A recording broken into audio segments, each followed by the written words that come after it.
The first song that we're going to share is composed by Robert Sam. He's one of our young brothers who has that gift to receive songs, and it just pays homage to all of our gatherers who take care of our ancestral foods. And then we'll finish it off with a song that comes from Kingcom Inlet. It was gifted to our people by Chief Frank Nelson, and it's called the Women's Honor Song. So sweet.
Thank you, Blackberry. We appreciate it.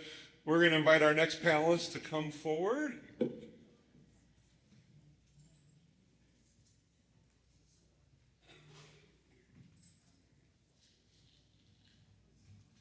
And then Dr. Ferrer is going to lead this next group. We do want to take a moment out. We want to recognize Patricia Allen Dick, our amazing co-worker at a fly home to Alaska for a family emergency, was going to be speaking on this panel, but we kept her in our hearts and our prayers, and we did some ceremony for her the other day as well. So we just want to keep her in our thoughts at that challenging time. But I know she's watching online too. She says we're all looking good on SCTV.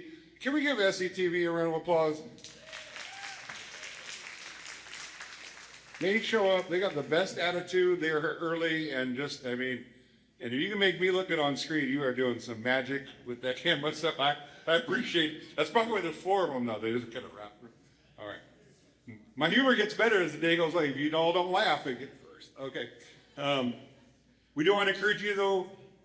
Grab the rest of the food if you need a drink or something, because we know our providers are going to pack up and leave here in a minute. So fill your thermoses and do that work though. But I'm super excited for our student serving panel and some of the work we're going to do now.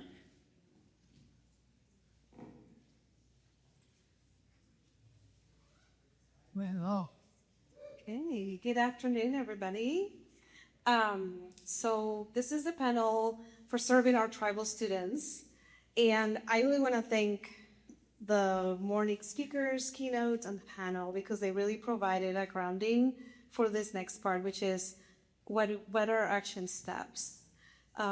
So this government to government summit is the first step of, okay, we got this information, we are here, we're invested, we're committed, now what? So we're gonna have the panel, and then after the panel, there are gonna be discussions in your tables, and we are really excited to see what comes out of those tables.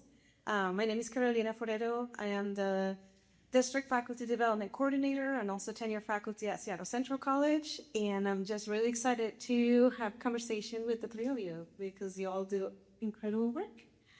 There was one more thing I wanted to highlight because it's something that has been really helpful for me grounding the day.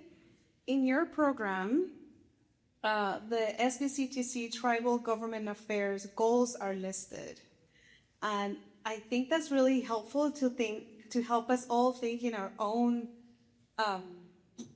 positionalities or departments and what does this look like in the work that we do every day. So I wanted to highlight them. So the first one is tribal relations, college policies, and professional development.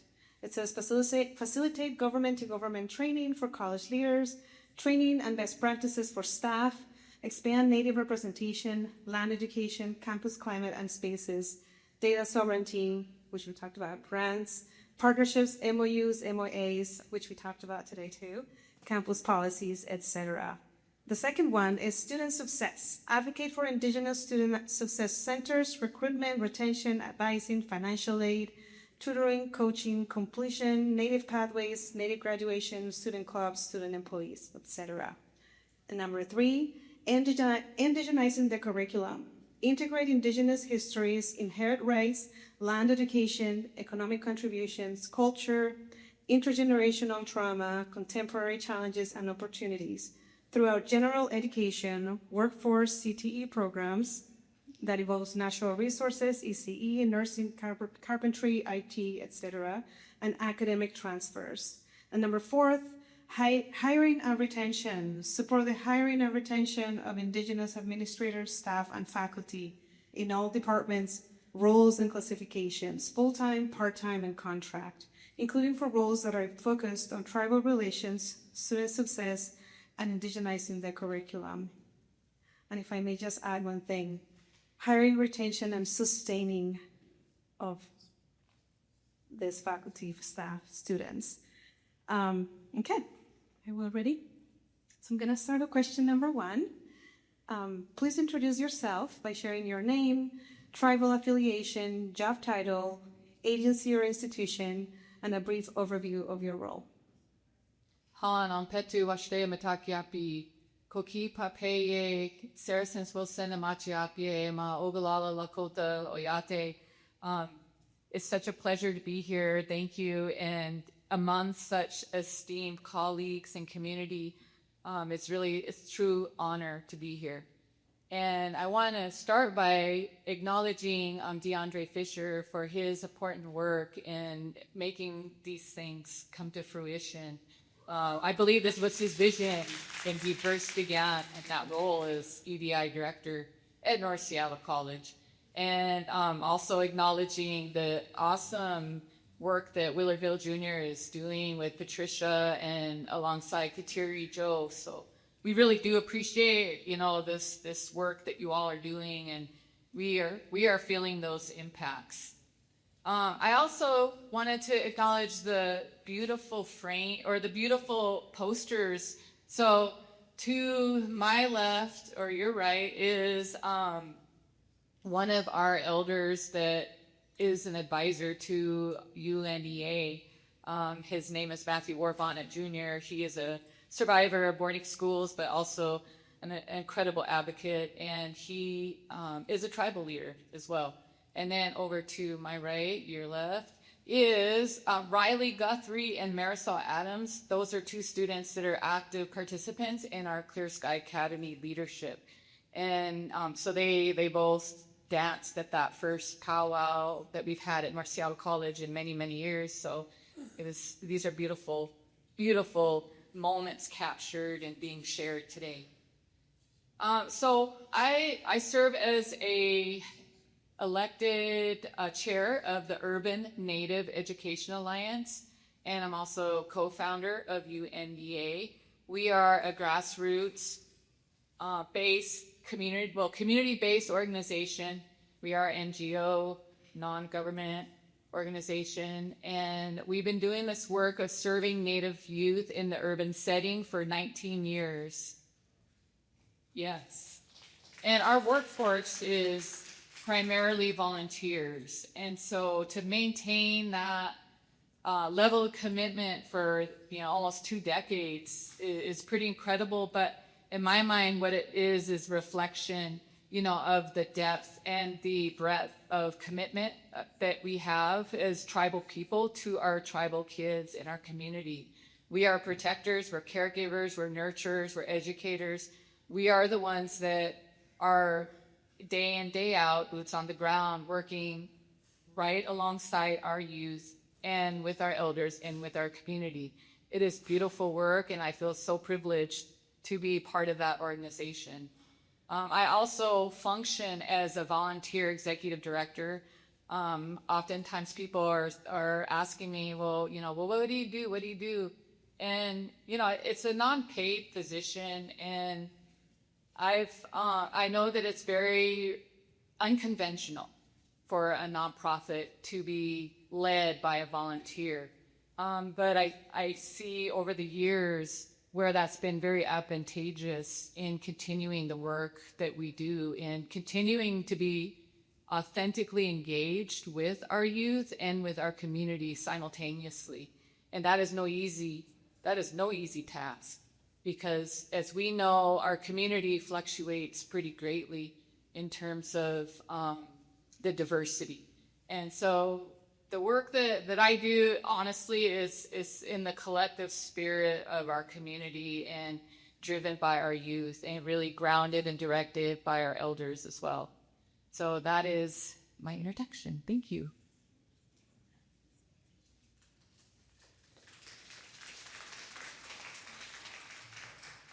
Kihatsi Matugulayin Matugunako. So, hello everybody, welcome. My name is Aideen. I'm Yato, which is an indigenous group in Michoacan and Guanajuato in Mexico. Here I am the Dean of Arts, Humanities, and Social Sciences, and a little bit about my role. Trying to think about how do I summarize it. Curriculum revision, faculty hiring, faculty firing, faculty evaluations, class observations, the mural project, if you all saw it on your way in, that's like my favorite thing that's happening that gives me so much joy. So we're having a really big mural reveal party June 3rd. Y'all should come. And yeah, the art gallery lots of things, scheduling, curriculum development stuff. That's the stuff that really gets me excited. Before I was a dean here, I've been a dean here for almost 5 years. My entire career and life focused off trio work since I was 13 as an upward bound student myself. And so throughout college, I worked at trio. After I graduated, trio advisor, trio director, trio RA, all the trio things. And then I used to get so frustrated that the thing that trio does, it's amazing. I love trio. All my family went through trio. But the thing that trio does is helps you navigate a really broken system, right, in a really violent institution. And I think I just felt so frustrated by that, just teaching my students how to navigate these systems. Like, in case this form gets lost, let's make a copy in case, the college loses your form. And so, yes, and so that's why I decided to be a dean, and it's been great and hard, and I'll talk a little bit more about that too.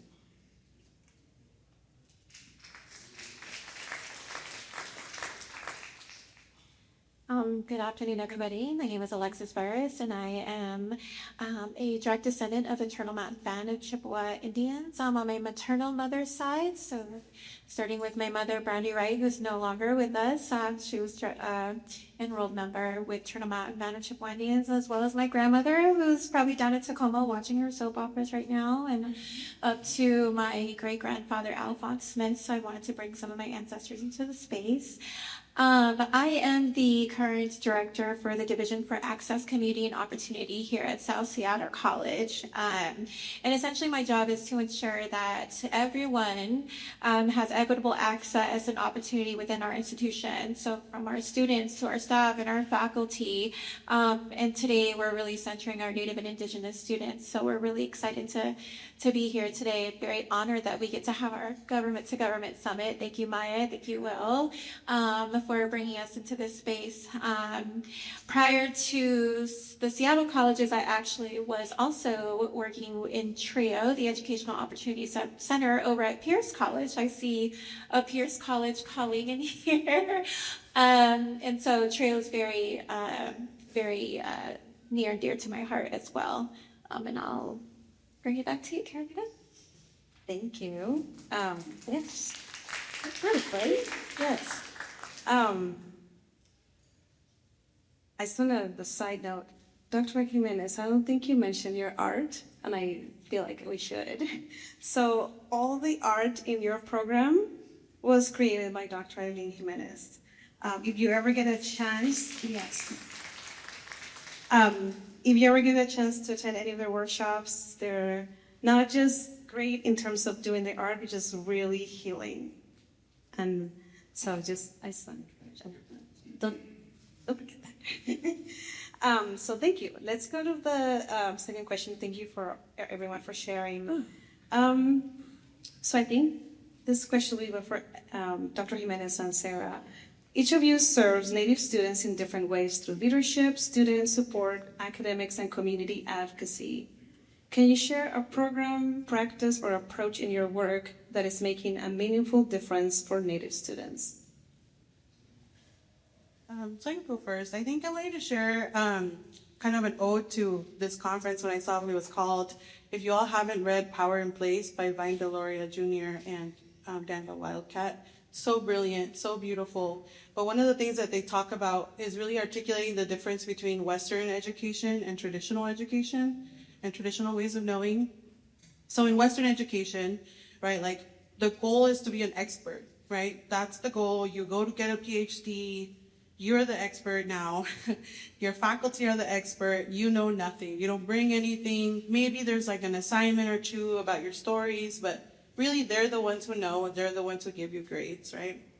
And in that kind of knowledge system, in that Western education system, again, you use your brain. You don't think about your feelings. You're really objective about what you're learning, right? And so when I went to college, I went to UCLA for college, and I remember this being like that, right? Like my faculty, I didn't know their like what their life was. I didn't know anything about them. They just wrote the books that they were teaching us from, right? And they didn't care what I was bringing, right? So we learned about the Bracero program. I learned all the dates. I learned the history of it. But, you know, my grandfather was a bracero, and I didn't know, like, there was no talk about what he told me about, right? That he had to close his mouth because every day they sprayed them down with pesticides, right? That he got cancer because of the pesticides that they sprayed on him. I obviously felt sad and angry about that, right? But in school, there was no room for that, like, no room for those emotions, right? I'm gonna get to my point, I promise. And traditional knowledge is like the opposite of that, right?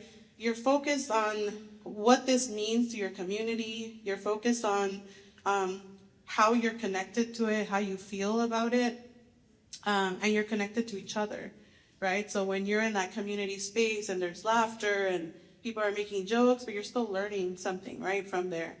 And so that's really how I kind of think about my work here, right? Is like, how do I help guide academics, right? Academic transfer, which is the area I'm in, into this place where like emotions and feelings, there's space for that in the classroom, right? And obviously, like, sometimes that's an easier conversation than others. Sometimes people are like, feelings and emotions have nothing to do with STEM, right? Or place, power and place has nothing to do with STEM. What are you talking about? And so, like, thinking about those conversations, right? I do that a lot. These are a couple questions I ask my faculty, right? In PD and conversations and the evaluations I was talking about when I do their classroom observations. So these are questions I ask them to think about. What do you want your students to feel in your class? What relationship do you want with your students? What do you want them to learn? And how did you decide that that was important? And what makes you the person who gets to decide that? And how does what you're teaching show a commitment to this landed place, right? So being here in this landed place that we're in. And so, you know, when I'm thinking about, sometimes these questions make it to hiring, right? So I'm hiring 2 English faculty and 1 psychology faculty, so maybe we talk about landed place there. So again, South and the Seattle colleges are coming to ABAR, right? To anti-racist, anti-bias education. And I think sometimes people think that that's really separate from traditional ways of knowing, but it is all kind of the same thing, right? Like the thing we're talking about is pushing back against white supremacy, right? And white supremacy as like settler colonialism, like what are the things that we're taught about what education is? And I know this question is about Native students, right? But I think a lot of us kind of navigate education in a really traumatic way, right? Where we're like, I don't care about you, I'm just gonna get my degree, right? And so I think really thinking about all of this, right? Like what does this matter? Why am I in school? It's all kind of part of that bigger ecosystem. And so just wanted to talk about that a little bit. Thank you so much. That was wonderfully stated, and those are really powerful, poignant questions. So Urban Native Education Alliance, the work that we do that is in direct support of our Native leadership is Clear Sky Academy. And we do have multiple projects. We have multiple programs of UNEA. I would say that the Clear Sky Academy leadership has been just really incredibly successful in bridging academics, culture, and higher education. And our students of Clear Sky Academy, which actually has started to kind of like go back to even pre-COVID days. UNEA has historically been strong advocates in pushing forward an agenda for Seattle Public Schools to reopen and to re-envision an Indian heritage high school, a Native focused high school. Because often what we see with our Native students is that they struggle tremendously once they get into high school, well, middle school, but also high school, where they may not feel they have a place. They don't identify with the curriculum. They may not identify with their educators, the teachers, the staff, all of these things. And so having an alternative school has always been something that we have been, pushing for over the years. At one point we were looking at charter schools, and unfortunately that didn't pan out. And then we decided to partner with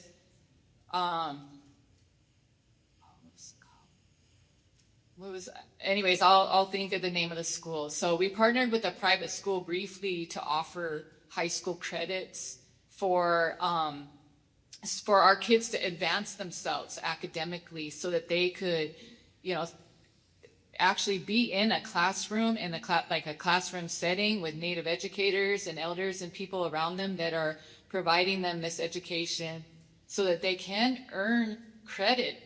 And I think that is so amazing to me, because I know for sure for myself that these are things that really weren't available for me growing up as a young person in Seattle Public Schools, because I was born and raised in Seattle, and I didn't have access to these opportunities and these really important bridges into connections with tribal communities.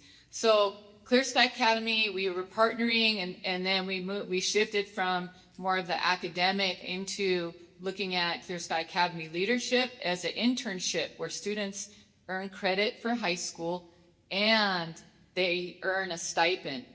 And so this is something that they can also add to their resumes as they look into the workforce and beyond. And so that also was really important to us. So they're compensated. Students are compensated, and it's incentivized.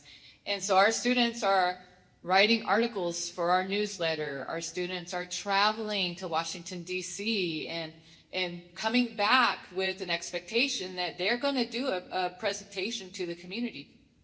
One of the things I always reinforce with our students is that, the money that we receive as a nonprofit, that's community money, and there's responsibility with that. And so, yeah, you get the benefit of traveling and doing these amazing things and getting to participate in these wonderful opportunities, and there's responsibility when you come back is to share out what you learned, share out what are the things that you took from that experience that you're going to move forward. And so we've had just our students have had wonderful, wonderful experiences traveling. Some of them have never been on an airplane. Some of them have never been out of state. And so UNEA has just been so much of a trailblazer in supporting our kids to have these experiences. And I know that when I was sharing with my brother recently, Ryan Wilson, who I wanted to correct Ross Brain regarding Kateri Joe, she was not a Clear Sky student. She was an IWASL, part of the IWASL era. And that was I know that my brother helped mentor her. And they took kids to Gathering of Nations, and along the way stopped at different tribal communities and did ceremony and all these things. And so those are the building blocks, that bring her to where she is today, and so she's a testament to how important it is that our tribal people, are not just partners, but we are leading in that direction of where we see, the failures of whether it's the college district or Seattle school districts or other districts, we're the ones that need to lead that way. And so I just wanted to, express that because, Kateri is now, she's the director of ACO. And so we're really excited to have her be an advocate for UNEA in that role. So the partnership with Seattle Public Schools is with the, it's called the CTE. So it's the Career Training, Career Training Credits. So students that are enrolled with our program, they are earning their high school credits. We also, UNEA serves as a place where students do their volunteer service work, which I believe they're required to do 60 hours before they graduate high school. So we're also a place where students can do that. And so our students are learning. This is a year-long commitment. The students that are enrolled in Clear Sky Academy, they apply for the role, for the position. And of course, we have people there that are helping them with the application if they, want that support.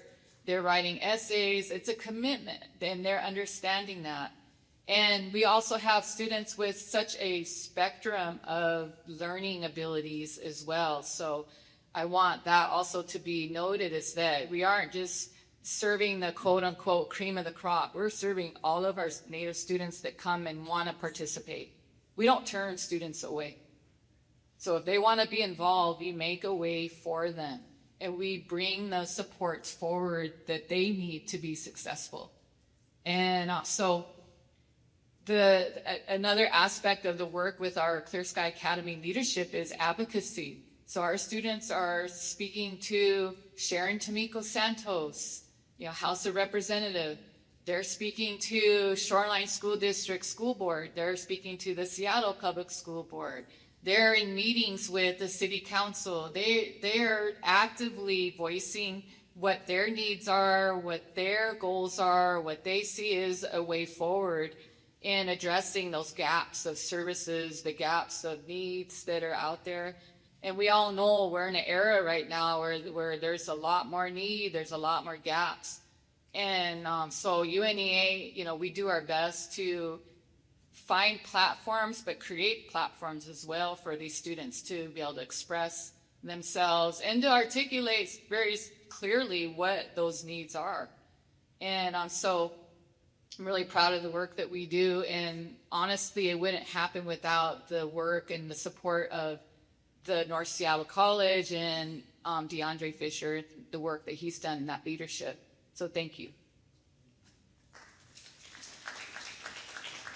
Thank you for sharing. And it's just in listening to both of you talk about this, there's this kind of a story, right, that you all experienced school in a different way and you wanted to make a difference.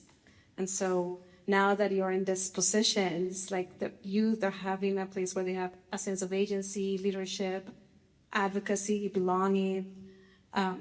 So, it makes me think of the conversation this morning about AOC, right? That we want to make the place better. And you all, through your experience, I want to make this better. And then, Elliot, through those questions that you pose to faculty, is like, how do we do accountability in a way that is not shaming, but is self-reflection and opportunity and space to really sit down and think about it, as opposed to saying, well, you're not doing this and this, but you're actually providing a space for them to think and use their minds and their hearts to think about teaching. So thank you. Okay, the next question, start with Alexis. When you think about truly serving Native students, what does that mean beyond enrollment numbers? Sense of belonging and bringing culture to campus. I think that we were listening to, data, right? And how our data is not accurately. I was like, where are you at? It's not, we don't have an accurate representation of our Native students. And I said this since I came here at the end of 2022, beginning of 2023, when I started looking at our enrollment numbers of Native students at South Seattle College in particular. So our institutional effectiveness team works really amazingly with me to provide me with cute little lists of our students. And every time I get a list of our Native students that are enrolled in South, the numbers teeter between 11 and 20. So the lowest number of students I've seen was 11, and I got a list very recently that was about 20. I was like, yay, we're making progress, right? But that doesn't feel like an accurate representation of who's enrolled in South Seattle College specifically. And I ask for these specific numbers so that I can reach out to our Native students specifically to invite them to things like this, or to invite them to our powwows or our coastal jams. And so I think about the amount of students that I'm missing when I'm trying to specifically reach out to these students.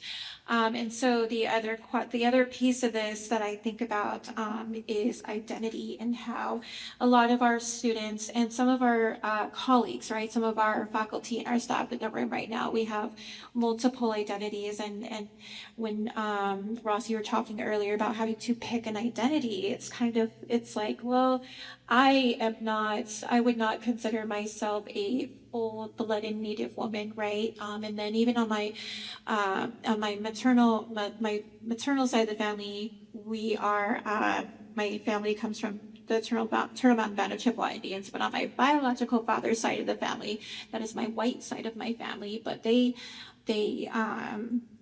very much believe we have some Blackfoot lineage in there somewhere. I don't know how to figure that out for sure, but the point that I'm making is I have to pick and choose. So I have to pick and choose between my identities. So even though I always check off that I am a Native woman, right? But I still feel like I'm erasing a part of myself. And then beyond that, with some of the things that we were hearing earlier about relocation. So my grandmother was the first in our family to be born in the state of Washington. So my grandma makes a joke all the time that she was an accidental baby because she's 8 years younger than her siblings.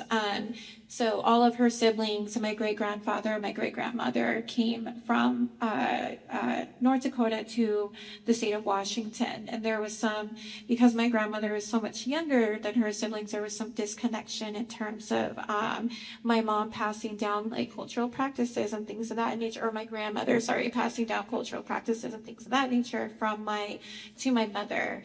And then there's also some, not to get all traumatizing, but I do feel like I need to bring that into the space because there's a lot of trauma that a lot of our students in our communities face. So with that being said, there's a lot of trauma, a lot of generational trauma in my mother's side of the family. If you know about Tacoma, East Side Tacoma, that's where my family grew up. So my grandmother was very much connected to a lot of Puyallup tribal community. And I remember one time my mom asking me, I used to go to Tacoma Public Schools, and my mom asking me if I felt comfortable enrolling into Chief Flesheye, because my grandmother, I believe, wanted her grandchildren to become closer to our community and learn our cultural practices. And I said no because I didn't know how to make that sort of transition from Tacoma Public Schools and go into enroll into Chief Flesheye. I wish I did now as an adult. I feel like I am trying to find a way to become reconnected to my the Native side of my my life. I say that also to kind of bring it into back to work, right? That's my story is not the only story like that. A lot of our Native students are experiencing that, where we're trying to figure out, with those of us who did not grow up within our community, how to be a part of our community. And then on top of that, when I think of identity, I also was my mother remarried, and so I was also raised by my father, who raised me, happens to be a Black man. And so I grew up in a household where I was being taught, my brothers were being taught how to function in the community, right? And so a lot of my family, because of my mother's sort of childhood was with her mother's side of the family, we spent a lot of time with my father, or my dad's side of the family, who happened to raise me. That I don't belong to that particular community either, right? I can't walk around, as a Black woman, because I am not a Black woman, but that is the culture that I grew up in, right? So it's hard sometimes to, when you are raised in a community that you don't biologically belong to, but those are sort of the traditions and the customs that you grew up in, that you're not experiencing those traumas. You have different traumas. And then you my grandmother actually used to tell me to be proud that I'm a little Indian girl, and my biological father on the white side of my family was like, I don't know why your grandmother tells you that. Tried to erase my Native identity. So needless to say, very confusing growing up, very, very, very confusing growing up. The point that I'm getting at, though, is it has been extremely helpful to come to work and see that we now have, our Kateri and our Will, and we were making jokes the other day about how I'm so happy that we have some Native humor in the team now, because it reminds me of growing up. But I say that to say that, when we think about our Native students and what does it mean beyond enrollment numbers, we have our students who are coming to our colleges and are looking for that sense of belonging in that space. And I'm sorry, Dr. Monica, you hear me harp about space all the time, but Native Student Centers, for example, I think that if I had one of those in my colleges, I would have, found my community. I also feel that, putting an emphasis on hiring more staff and faculty who belong to Native Indigenous communities does also go beyond enrollment numbers. I think of two students, one in particular, DeAndre brought to space earlier, Sheila. She used to serve on our student government. She and I built a pretty strong connection because I think Sheila also was looking for Native representation and who she can look up to at the colleges. And so when we think about beyond enrollment numbers, I just want to emphasize the sense of belonging, the space, and it was even nice when I can see Native students on campus as well. So thank you.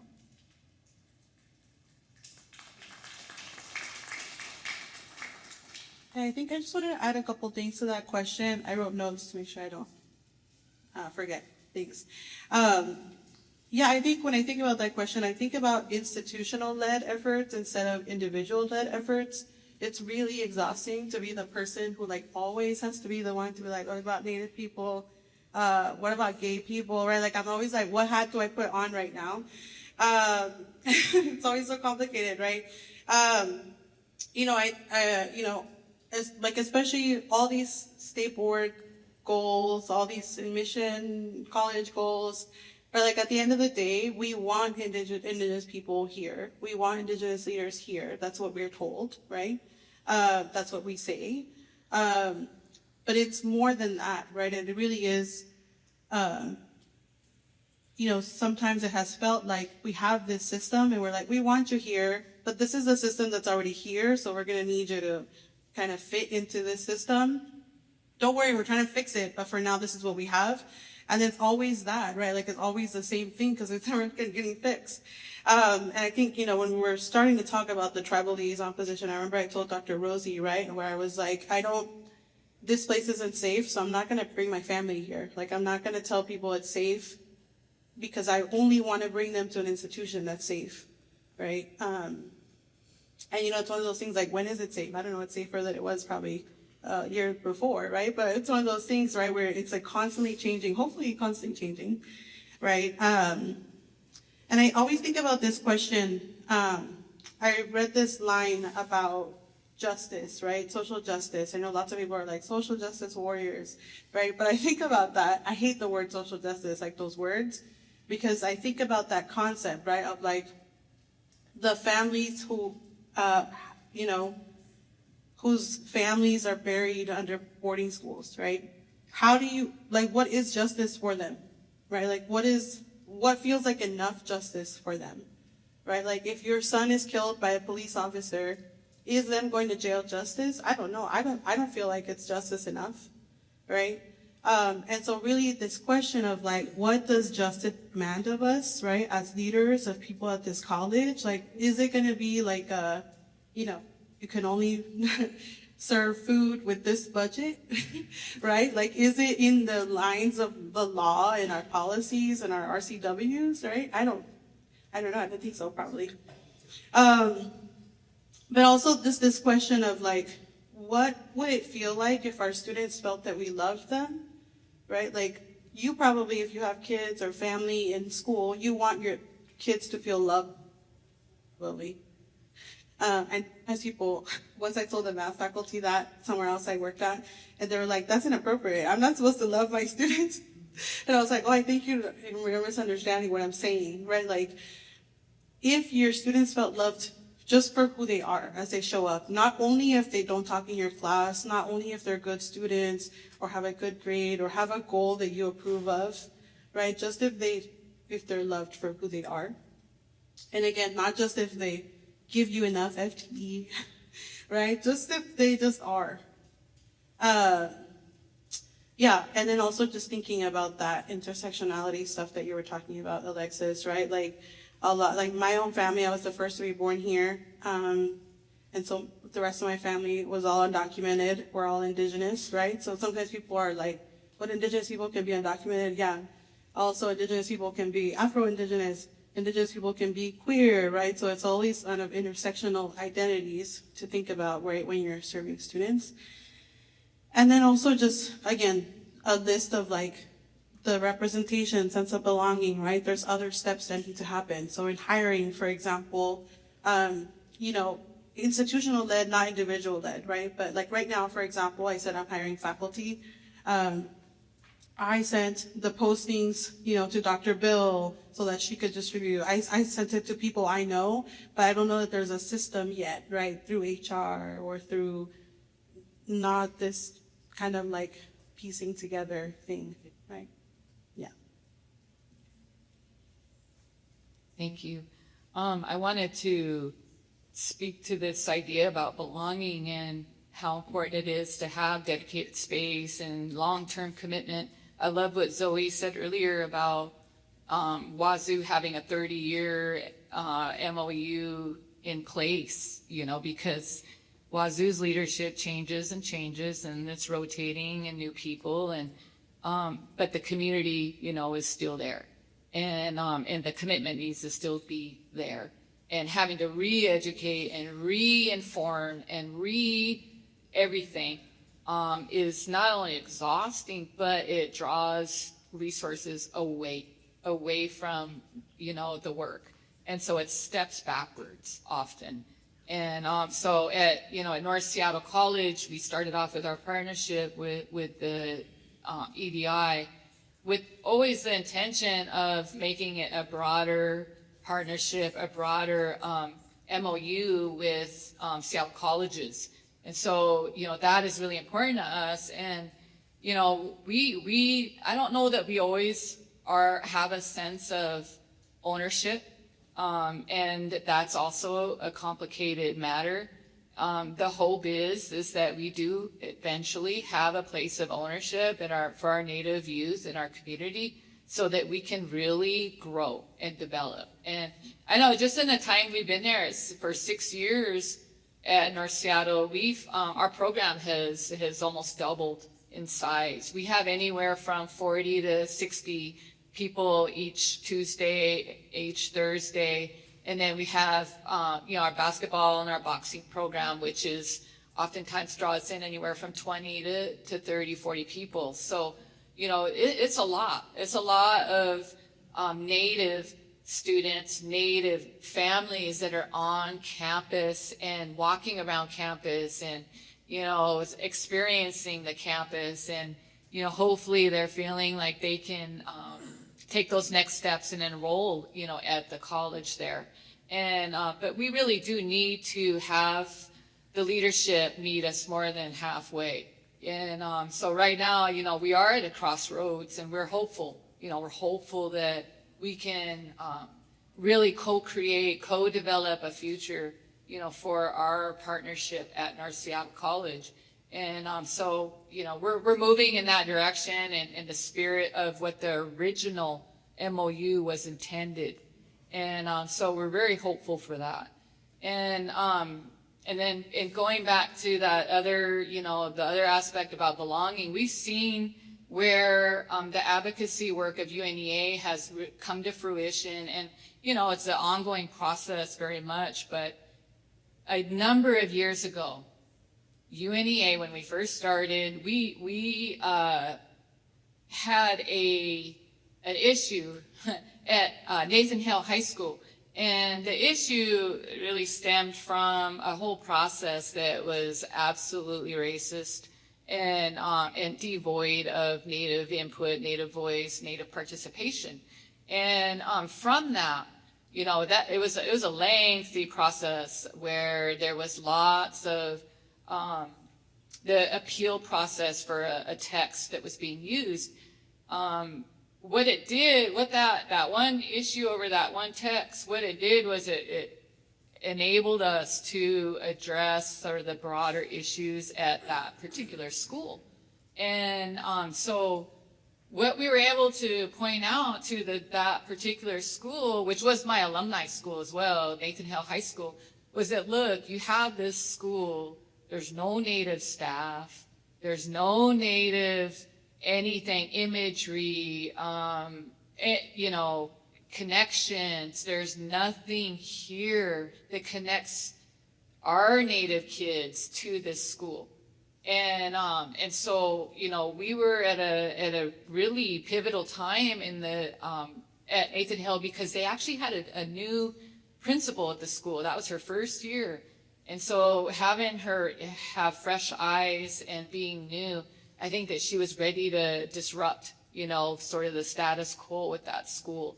And from that, you know, it took a while, took years, but from that, they now have a principal, a Native woman, Makah woman, who's, I believe, on the Native advisory for the colleges, Jolene Grimes. And they have Sakachua program, which is a Native Indian Ed program that's based at Nathan Hale that serves Jane Alling's kids and Nathan Hale students. And so they have visible things on the campus that connect students, you know, with their Indigenous identity. And so to me, that's beautiful work. Now, did we envision that necessarily? You know, it took 15 years or something like that. I don't know, you know, a long time for that to be where it's at today. Is it perfect? Of course not. Of course it is. It's still an institution. It's an extension of an institution. But there's something to build on, and I feel really proud that we played a small role in where that is today. And it, you know, may not, you know, be moving mountains, but for that Native kid, you know, or that family where it made all the difference to have, you know, a Native teachers and Native space. They have their own space. You know, it means the world, you know, and it means, it could mean the difference between dropping out and staying in school. And so I love that example because that's real concrete, that's here, that's now. And that was cultivated, that started from that work of being resistant to a system that was failing our kids. So, yeah, thank you.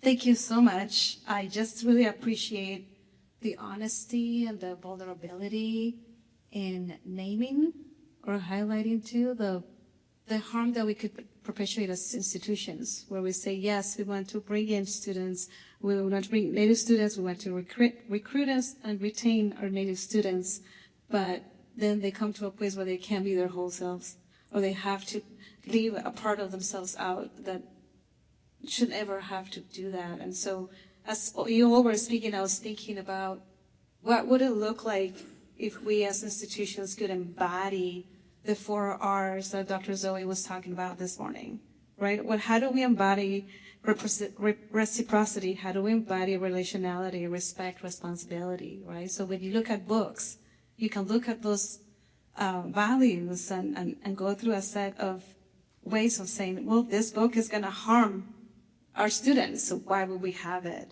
right? Or we were talking about food this morning, right? We want to have a lot of these events, but we want to feed people, and one of the biggest barriers is getting the food. I mean, we're going to be vulnerable, and it is one of the biggest barriers, but we want to have space where we're going to welcome people and build a relationship, a true relationship, feeding is just basic. So I just appreciate all of what you're sharing and just thinking, and for all of us to think, what does that mean? What does that look like? And not just practice, but embody. Like, how do you embody reciprocity or relationality? What does that mean? And how do we practice it? All right, sorry, I'll stop talking and ask questions. That's my job. What promising work is underway now that gives you hope for the future of Native student success?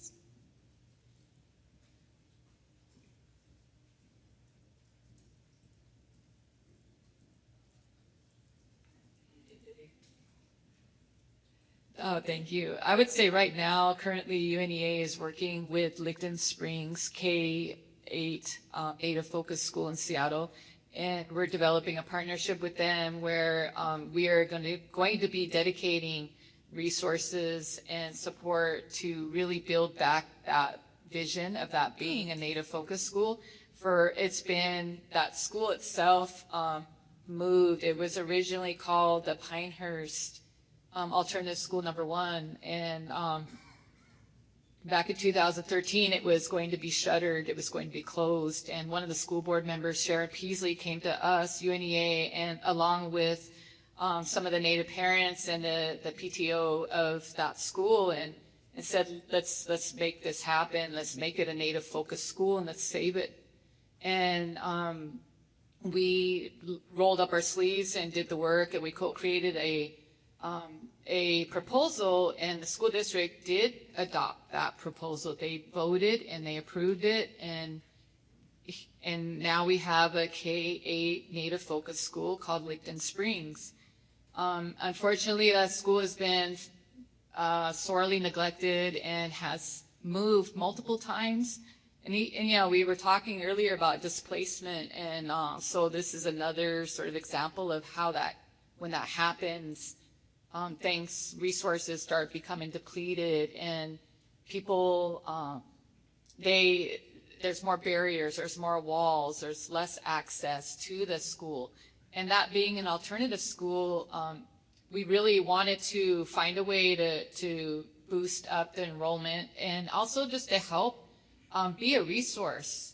Right now, we currently have, I would say, about 8 of those families and parents that come to UNEA on a regular basis and partake in our cultural learning and our activities on a regular basis, and that's really beautiful. And we want to do what we can to apply pressure on the district so that there is transportation for Native kids to go to a Native school in the Seattle Public Schools. We really see the value of making that happen, and so this is our work, and you know, and yes, STI curriculum, absolutely, 100%, and community involvement, and elders participating, and all the other resources necessary. We have to have transportation. You know, I mean, the reality is our families are spread out throughout the whole Seattle area. And so it's a hardship to get children of elementary age on a bus, you know, of public transportation to the school, especially where it's situated right now. And so that's the direction that we're going right now, as far as like really focusing and dedicating effort and time and resources. And we're hoping that we can rebuild that school to the vision that it was intended. I can share a little bit. And I talked a little bit about my college experience, right? And so when I did the Maplechute doctoral program, I'm sure you all have read Dr. Cornell P.V. Wardy's work. He's brilliant, right? He's Comanche. He's a brilliant scholar. But every single class, he started the class by playing his flute to us, and his songs usually that his mom taught him. And I remember the first time he got really emotional, and I was like, my internal nervous system was freaking out, because I was like, why is my faculty member crying? This is weird, right? And I obviously that's all learned, right? That's what I was talking about with Western education, right? Where I was like, he should just stick to what he's teaching us. Obviously I've learned a lot since then. I've unlearned a lot, lots of therapy, lots of healing. But I think about him a lot, right? When I'm thinking about like how beautiful would it be for, he did his beautiful songs, and then I learned some amazing theory also, right? And wrote 20-page research papers, all this stuff, right? In APA format. And so I think about him a lot, but then also like some of the work that excites me here at South, we have 5 Indigenous Native faculty in college transfer. I'll talk a little bit about Dr. Deanne Dillon, who teaches history for us. She is amazing. She teaches history, right? U.S. history. So classes that our Running Start students have to take, and talks about, this is what's happening in U.S. history. And then this is what's happening for Native peoples at the same time. We used to have a American women class that was taught by someone here for like 25 years or something. And I can guarantee you that class was not taught just like how Deanne is teaching it now. She only talks about Native women in that American women's history class, right? And some of the work that she does is teaching students in her classes, right? She does get some pushback because these are students who have been through the Western education system. They're like, why aren't you teaching us about American women, right? She's like, this is what we're talking about, yeah. So it's been really cool just to witness that in her classroom. And then also just like our murals. So if you have some time today, take a walk around. Our first one was the Together We Lift the Sky mural in the front.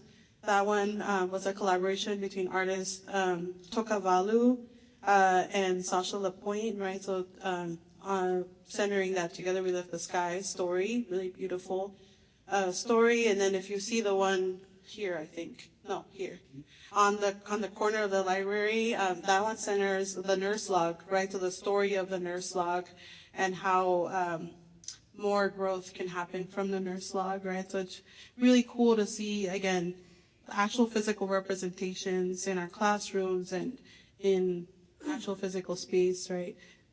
Centering traditional ways of knowing.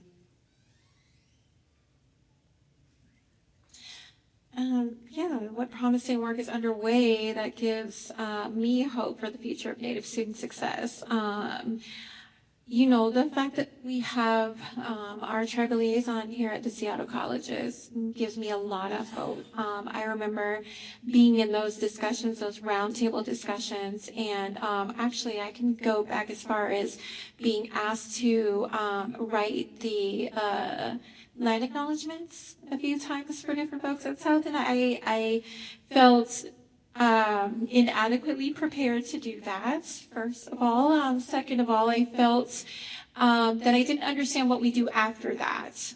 What are we doing after that? It's sort of, I remember being in the audience one time, seeing somebody check in their time, and I was like, that feels a bit, it really got to me. That I was noticing that our land acknowledgements were starting to sort of look like, all right, when are we going to get this over with, right? So having those conversations of how to turn our land acknowledgements into real action, and then being on those conversations, all those roundtable conversations about what action are we actually going to take at Seattle colleges. And then being asked to chair the Tribal Liaison Search Committee, which, thank you, DeAndre, that was my first search committee I ever had to chair. And I felt very inexperienced to try to lead the work of picking somebody excellent with Maya to be our first tribal liaison, but we have Will. So we did a great job, I think. And since then, we've had our Coastal Jam here at South Seattle College. We had our powwow at North Seattle College, which we haven't had in a long time, many years. Other partnerships we have with the United Indians of all tribes, where Georgetown, specifically our campus down the road, is helping our Native students, our Native community, to get jobs in apprenticeships. We've developed a partnership with the Mother Nation where we will assist in hosting donation drives to help our mothers and women who are experiencing some difficulties in their lives to have the things they need for the winter season, etc. I really am excited to, be continuing the conversation around bringing some scholarships specific to our Native students to South Seattle College. I think North has one, so I'm very jealous about that. So I want to bring that over to South. So I would say that just since I've been here, since 2023, I've seen a lot happen, and I think that the intentionality is growing, and I think that having spaces like this has become really important. And excited to see a lot of our Seattle College's colleagues here, because in the past couple of years, we didn't have a lot of Seattle College's representation at the Government to Government Summit. And I think that it's been really nice to see our colleagues who are not just in administrative roles, but in other roles that are held directly connected to students, so that we can all be a part of this conversation. Thank you. Exciting. So last question. What supports, resources, or institutional commitments do you need to most effectively do your work in serving Native students? Money. Money.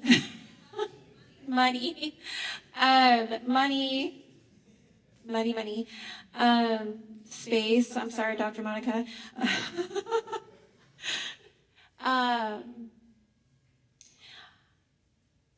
It would be nice to have,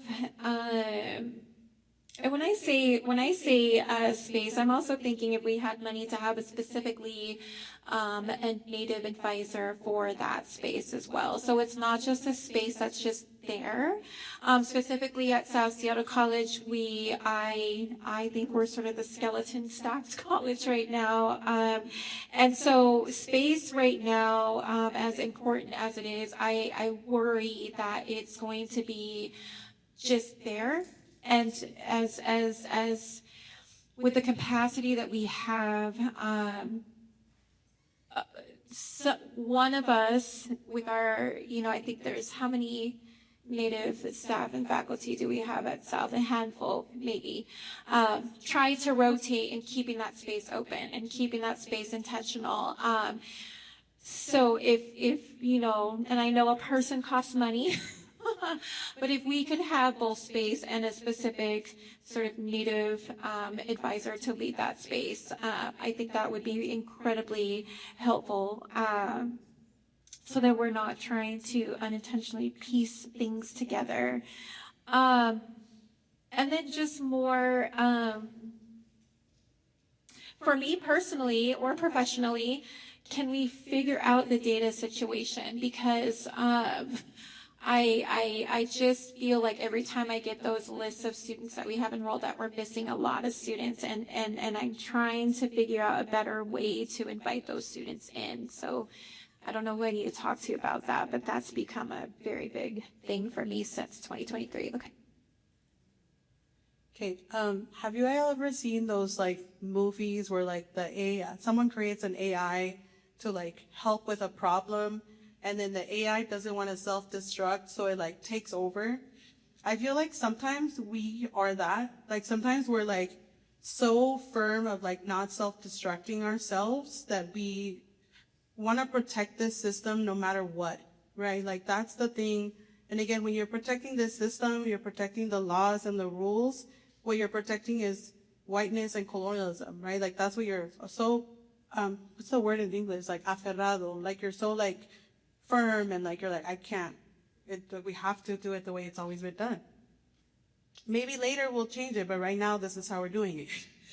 And again, the question I have for you when you're thinking about that is who are you protecting or what are you protecting, right? I think, and I've shared this with some people, where the thing that guides my leadership, I know, is would I be embarrassed and tell my mom about what I had to do, quotes, right? Because of my job title or what I was forced to do, right? And again, asking yourself that question, what does justice demand of you? What are you protecting, right? And again, what is I hate the word investment, but sometimes like as a dean, for example, especially right now with our budget situation, right? Like we have to think about like what is the best investment of our money, right? But like if I think about this course development stuff, right? Is it worth it for me to invest $7,000 so a faculty member can develop a class that's going to impact hundreds and hundreds of students in a positive way? Probably, right? I think it is, right? But like, is that institutionally supported? I'm not sure, right? So thinking about being creative about course releases, or, you know, like if you bring an Indigenous faculty who has, I don't know, 5 children and they're struggling, but they're going through the 10-year process, do you say no because you're like, you're not ready? Do you give them a course release, again, $7,000, because they're going to be here for 25 years, so maybe it's worth it, right? So really thinking about just being creative with the resources that you have, yeah. And asking yourself, what are you protecting your hope? For UNEA, because we are a community-based organization in partnership with North Seattle College, what we have been requesting and asking for is a stronger level of collaboration and cooperation and co-development. I know that we have a lot of students that come through UNEA who are very much interested in higher education, and we've not had as much college readiness or a nice handoff or space and connection with anyone necessarily at the college that will help guide through the process. And I know that for a lot of our Native students, that is really necessary. That is really important. And right now, we don't have that. And, you know, there's a strong, I think, desire for our students to look at what are the opportunities, you know, specifically at North Seattle College for them. So maybe it's not enrolling in a 2-year academic degree, but maybe it's other certification programs or GED programs or things like this. And so we have, you know, a lot of our people that come into UNEA, sometimes we have parents that want their GED, you know, or others. And so we don't really have a way of navigating that right now, saying, well, this is who you can talk with. This is the way to go about it. This is what the resources are. It's free, or here's some financial support. You know, I have right now no one to connect them with.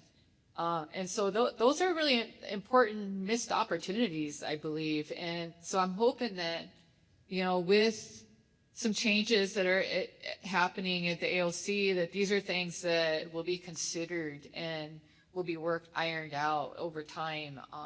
But there are a lot of our families and a lot of our students who really do want to pursue higher education, and they just need that extra support. I know right now we do have a stronger connection with the University of Washington, and we have people there that, you know, are helping to guide and navigate that process. But we would love to have that right at North Seattle College, where we're based at. And so those are things that we believe that would be incredibly instrumental in moving things forward, with not only increasing, obviously, the enrollment of students at North Seattle, but enriching and lending support to a thriving community overall. Thank you all so much. I appreciate, again, the honesty, vulnerability, and just naming all the things that sometimes need to be named. So you can join me in a round of applause for our choirs. Thank you very much. Okay, now we have to get to work in the discussions with all of this input. Oh yeah, I'm sorry. Let me back up. Are there any questions from the audience? But any questions, anything? I'm a teacher and I'm okay with waiting time. So. We good with questions? Okay, I think we're ready for the discussion questions then. Thank you.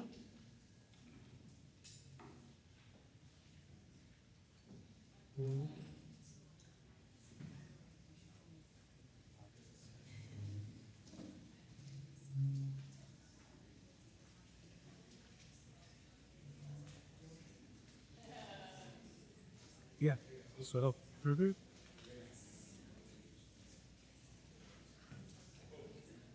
see.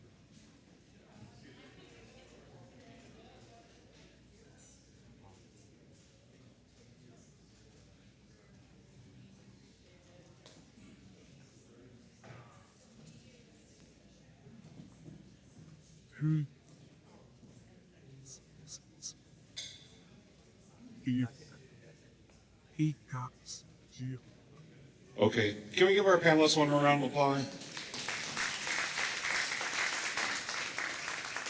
We know it's getting late in the day. We ran a little bit behind today, but we do want to close out in a good way. So rather than doing table talks, because some of you are talking yourselves now, and table, maybe that's okay, good company. We want to open it up for a full group discussion, and looking at some of our table talk guiding questions in there. And we know some of our tribal leaders and so forth had to move on. But in terms of that process for the afternoon before we send you home, is doing that. So everyone's table should have little slivers of paper that has a couple questions on it. Just take a second to read the questions, and then maybe we'll just go through and have let people read out their question and Absolutely. see if anyone has any thoughts on it. Also, if they're, doing this was, one of the big feedbacks from the prior government to government people was like, we wish we had more time to work together, right? So what is those action steps? And so that could be a part of it as well. What is it that I can do personally, or we can do as a unit, or as a college, a department, whatever that might be. What's an action step that we can take from that we could take care of, or a deeper learning that you got from today, right? We're hoping each of you, right? I know I did those learnings. So when Sarah talks about Indian heritage, and so for a lot of us, that's a marker for us, right? So because back in the day, this will really date how old I am, early 80s, Indian heritage used to be down the street on Delridge, right? And so I remember, because I was like 7, and my dad was the principal there, and they built a fireworks stand as a fundraiser, and the police and the fire department all rolled in there like a SWAT team coming in. I thought it was the best day of my life. This is awesome. The kids are smoking next to the students are smoking next to the fireworks stand. Remember, this is about 84, so I was like, this is awesome. And so, Dr. Rosie, we're having a fireworks stand on one of the property. Well, there's some pride. No, don't listen. Okay. DeAndre's like, shh, okay. Hey, budget times. We gotta, exercise our sovereign status, raise some funds. All right. Okay. So, but those type of things, those memories, we did what we had to do, right, to make things happen. Okay. So we hear that from our people. So thinking about what our action can be coming out of this. Okay. All right. We'll give you all a few minutes.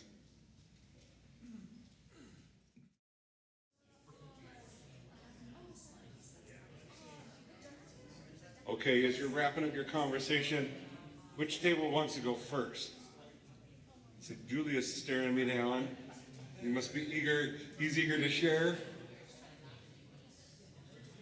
You go first? Right here, Steve.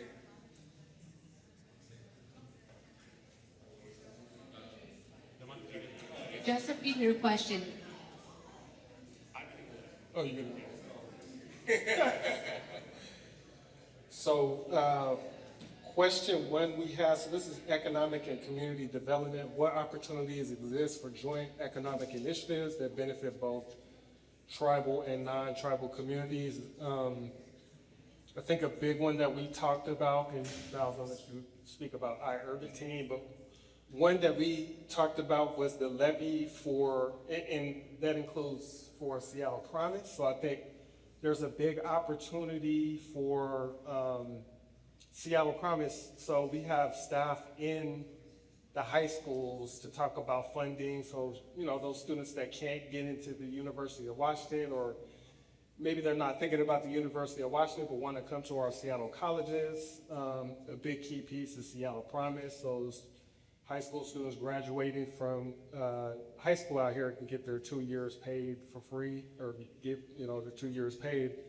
I think there's a big opportunity that's both tribal and non-tribal, so how we can connect, how we can connecting, especially like Sarah talked about Nathan Hill High School. I know we got folks in Nathan Hill, but how can we better connect and make sure that our Native students are having that, they have that pipeline to our Seattle colleges if that's something of interest. And then great opportunity for them too is specifically get into North Seattle College. So I think that was an opportunity, and maybe I'll let Niall speak to the iUrban team. So let me just see the question one more time. So when we're talking about opportunities existing for joint economic initiatives, what I was really, why I brought up iUrban is because it's a nonprofit that focuses on STEM exposure for middle schoolers and high schoolers. But just as a parent who understands, like, how community has changed drastically from how I was raised and what I grew up around, just basically connected the dots between community-based organizations and these institutions that are set up for, our youth to be successful. So when we're thinking about Native representation in the community, how do we connect those dots? One thing that we just actually met in person today, Pam mentioned, I don't know if she wants to speak on it, but it was about shared conversation around authority. So basically understanding that, yes, we might come from one background, but then, hearing, the trial and tribulations of another background, how do we come together to share in our efforts and our, I guess that's the best way to say it, share, how do we share in that effort when we know we're going through similar things? So even when I think about, iUrban, which is the place that I work for, and we, I think about Project Ball when we focus on our Black and brown students and we're all going through similar things. How do we come together with this, shared effort with one initiative to, move the needle just a little bit more further? And I might have not said the best, but yeah. That's kind of the conversation that we have to a certain degree.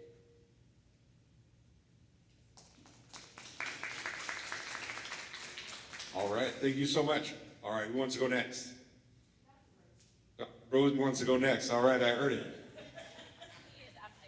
So it sounds so weird. Or no offense to your mic. I was voluntold to do this, but by my colleague Monica Brown here, to President and Chancellor, and the way we were approaching our question, well, it doesn't matter what our question was. What we talked about was, how do we as leaders continue to build our own professional development around how to be allies and supporters and leadership around indigenization of curriculum, of hiring practices, and thinking about, thank you, Carlina, for pointing out the state boards for goals there, using perhaps as a framework of what's the point, what do we do next with what we're establishing now and how we build forward. And so we talked about how can we create or even host leadership learning opportunities that maybe uses this as time immemorial curriculum as a way to ensure that all leaders who are in a position of decision-making, leadership skills isn't just about budgets and all these other technical skills that we have to employ in the course of our jobs, but it is also about being sure that we're grounded in the context within which we're making those decisions. And so that's the point of something today, that how do we build that for ourselves where without making it the burden of others to teach us, where we accept the responsibility as allies to develop that understanding for ourselves. And so we were talking about the idea of developing leadership professional development based in since time immemorial or other resources that can build that for us, and where we can use the power of our positions to prioritize that for leaders within our own organizations to say, if you're going to be a leader in this organization, if you're going to contribute to decision making, this is a part of the skill set and the knowledge base that we expect of you to have. Alongside the technical skills that are also important in making decisions, to help deepen that understanding over time and to help us keep progressing towards the change that ultimately we want to be making. So. Well, I want to also acknowledge that, utilize the resources you have. Yep, me. I also have a ton of resources also that, and also Willard, yeah, of course you guys actually don't, which probably isn't a lot of college, just don't. Other people in the room though, feel free to reach out. Like the point of us being in these positions is to help support you. So I know a lot of people feel helpless. I don't know where to start. I don't know what to begin. I don't know what's out there. And there's a ton of stuff. And I never get tired by helping people who are willing and ready to do the work, wanting to take that step forward. I'll never be bothered by that. So definitely tap into the resources you have at your colleges, tap into the state board's resources. We're there to support you and guide you, and to make sure that we're doing it, and in a good way as well. All right, who's next?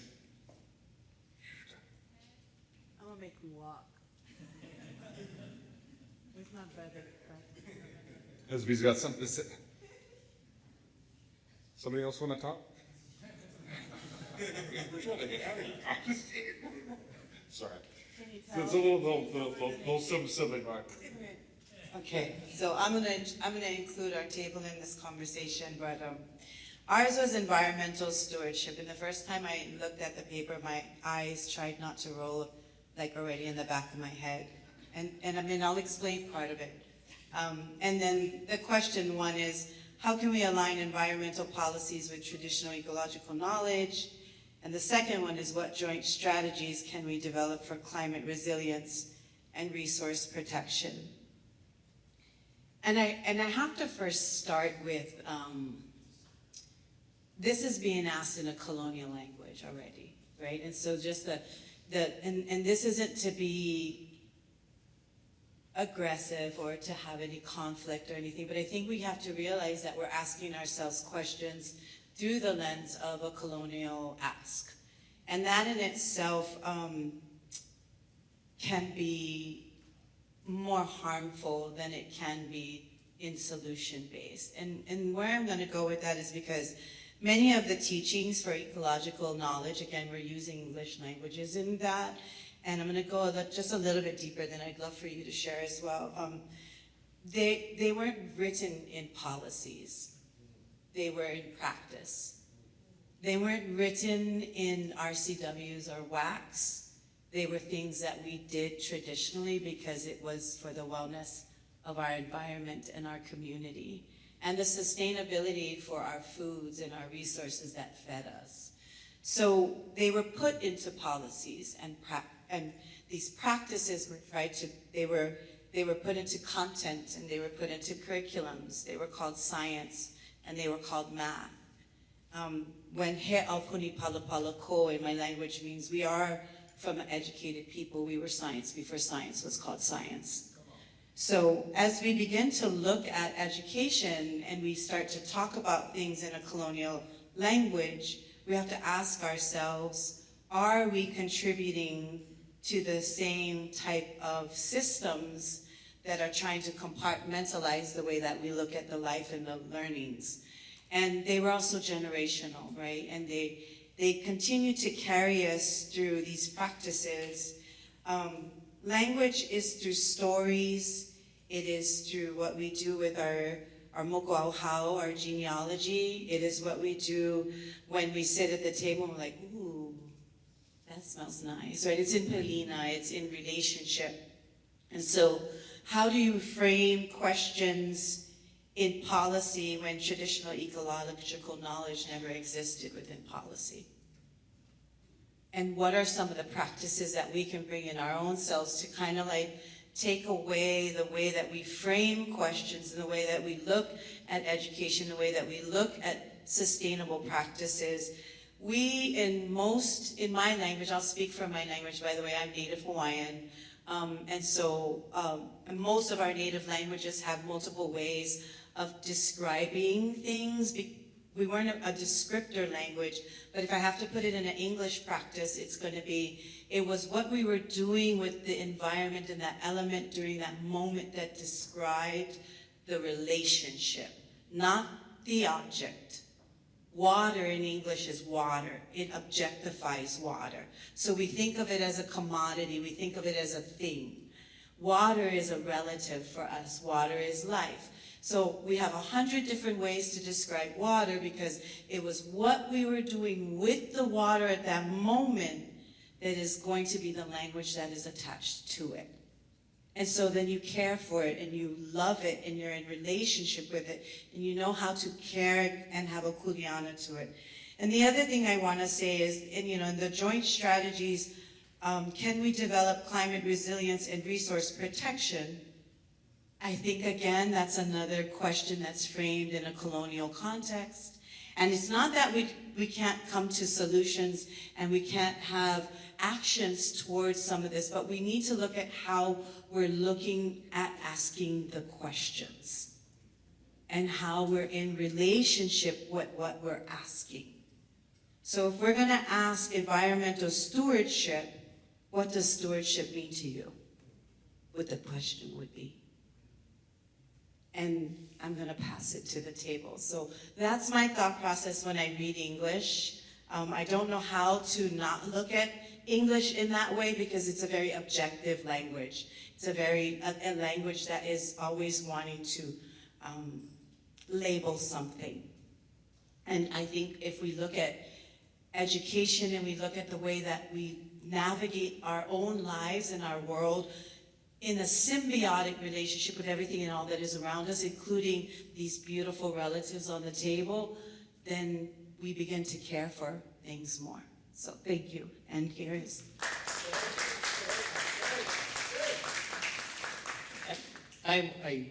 We sat down and sort of had this amazing conversation because one of the things that was interesting and in reframing, in reading this question, was this understanding that the question in and of itself creates separation.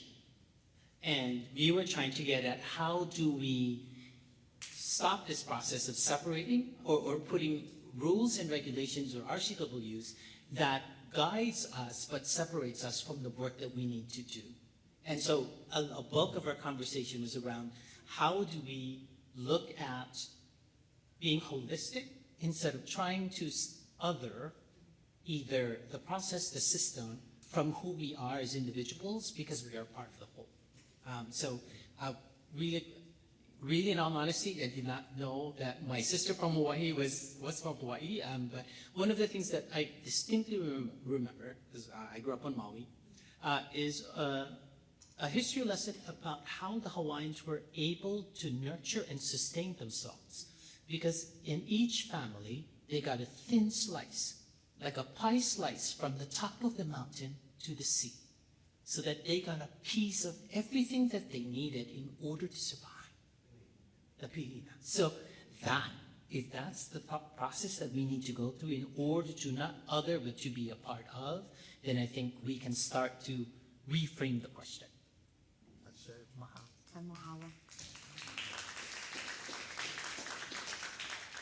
Okay, brother, come back all the way over here and grab that mic. No, make him walk. Let me move out quick. Come on now. Hurry up, we gotta end this meeting, brother. I just gotta go sit in traffic. So, all right, who's next? Who wants to go? Short walkthrough there.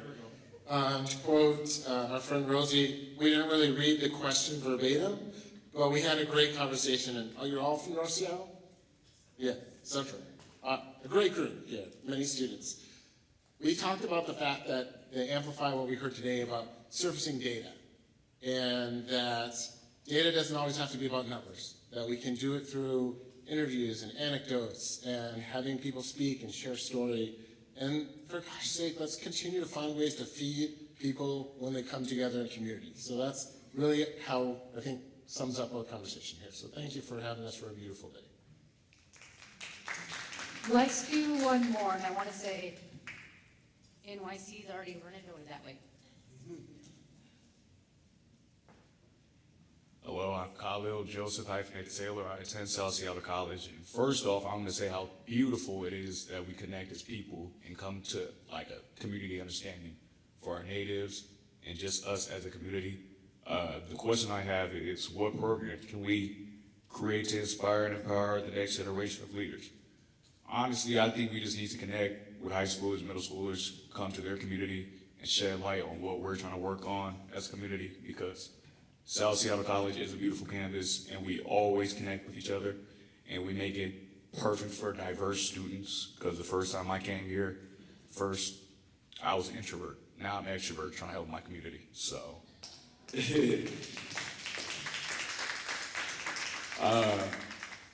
First off, just for the events, they love food, honestly. They love food.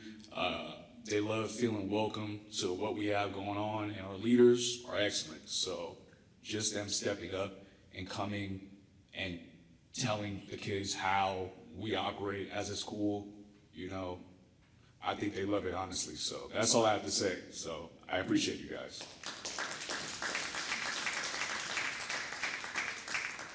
All right, I think Willard, are you closing this out? I didn't like curve or anything super fancy to say. I think today was a great day, that there was a ton of knowledge shared. And a couple just key takeaways. There's a huge educational gap, right? We know that when we hear about system and world curriculum, a lot of people don't know that's actually a policy that is mandatory to be implemented within our K through 12, schools. But what we're missing, the part that's lacking on our end in the colleges is that our education departments aren't teaching our next future educators about system and memorial curriculum. So there's a gap there. How are we being intentionally engaging and ensuring that that next generation of teachers know this critical and have this critical skill set that they need, especially if they're staying here in Washington State, and even if they go beyond somewhere else. I wanted to also plug that the tribal canoe journey that was mentioned several times throughout the conversations is going to be hosted this year at Nisqually. Nisqually Tribal Community is actually going to be the host. If you don't know where that's at, Google it. They actually have a great, beautiful website for the canoe journey to give you all the information. Everybody is welcome. It's an amazing thing to experience, to witness, to be in community and learn from the local tribal communities that are here. It's a great way to be in community and to kind of, really learn more about protocol and what these communities look like in community with one another. I really loved when people pose questions. Why does this work matter? Our students, right? Our community. So it's wonderful to have both students in this space, leadership, community members, having this all together. My hands go up to all of you for being here today. And Willard, you're up. All right. Well, first I'm going to ask, can we all give Maya a round of applause? As you know, okay, she's way too humble about who she is, but she does an amazing job keeping all of us organized. Should get an award just in itself. And no, I'll be honest. We were going to host this, a couple months ago, and Maya did a real honest check-in about were we ready to do this. And my ego really did not want to let it go. And so I just want to say thank you to my sister here for keeping us in check and doing the correct thing for the best of this work. I want to thank our senior leadership for sticking with us all day. It really makes a statement, that we're important and that matters. And we really appreciate that. I hope you all are taking something away from this. A couple invitations. So on Wednesday, 2 days from now, Swilon will be with us as our featured community speaker for Pacific Heritage Month. 11 o'clock at North Seattle College in the World Event Center. And Pack Island will be coming out. So my brother David hooking us up with some food. So nothing else, what we do. So 11 o'clock, we want to make sure we honored that. And I know Swilon just flew in this morning, literally back from home. And so came up here. And then on Friday, May 22nd, we hope you all will come and join us in partnership with UNEA. Again, at North Seattle College, we will be in the World Event Center again, 5 o'clock to 9 p.m. And so we're going to have an intertribal jam. And so we did a strict coastal jam here. We mixed it up for an intertribal so that we have Plains and coastal singing in it. So kind of broaden the community there. So just thank you everybody for your support in doing this work. So, but we're going to close you out in a good way. We just want to send this a travel song and a journey song to keep you on doing that work. And as Maya said, we're canoe people, and so this has been a part of it of our society and bringing this back over the last 30 years. And so our children now have grown up with it and not knowing that difference. And so just acknowledging it. So, thank you, everyone.